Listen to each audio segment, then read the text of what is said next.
সকাল থেকে রাত অবধি যানজট, গাড়ি ঘোড়ার হর্ন, মানুষের ভিড় সব মিলে এক ধরনের অস্থিরতা সবসময় লেগেই থাকে ঢাকা কিন্তু শহরে। এই কোলাহলের মধ্যেও লুকিয়ে আছে ঢাকার প্রাণব্যস্ত মানুষ, কর্মচাঞ্চল্য, দোকানপাট, শিক্ষা প্রতিষ্ঠান, খাবারের গলি ও রঙিন আলো। একদিকে যেমন ক্লান্তি দেয়, আবার অন্যদিকে জীবনের গতি আর সংগ্রামের প্রতীক হয়েও দাঁড়িয়ে আছে।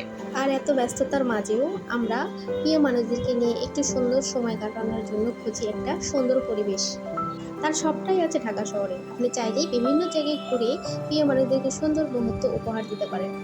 তেমনই একটি জায়গায় আজকে আমরা ঘুরতে এসেছি। এখানে এসে মনটা আসলেই ভরিয়ে গেল। এখানে কি নেই, সবকিছুই রয়েছে। বাচ্চাদের জন্য রাইড, সুইমিং পুল আর সুন্দর নদীর দৃশ্য তো আছেই। আপনি যখন এই জায়গাতে আসবেন তখন আপনাকে লঞ্চে করে নদীর ওপার থেকে এপারে পার হতে হবে। এতে করে আপনি নদীর যে একটা সুন্দর দৃশ্য রয়েছে সেটা আপনি উপভোগ করতে পারবেন। তো এখন ফিরে যাওয়ার পালা। তো এখন আমরা পুনরায় আবারও লঞ্চে উঠে পুনরায় ফেরত যাচ্ছি। আমাদের এই পাশটা ঘোরাঘুরি শেষ। এখন আমরা এত সুন্দর পানি দেখে যেমনটাও ভয় লাগতেছিল তেমনটা ইচ্ছা করতেছিল মনে হয় পানির ভিতরে লাফটা দিয়ে ফেলি।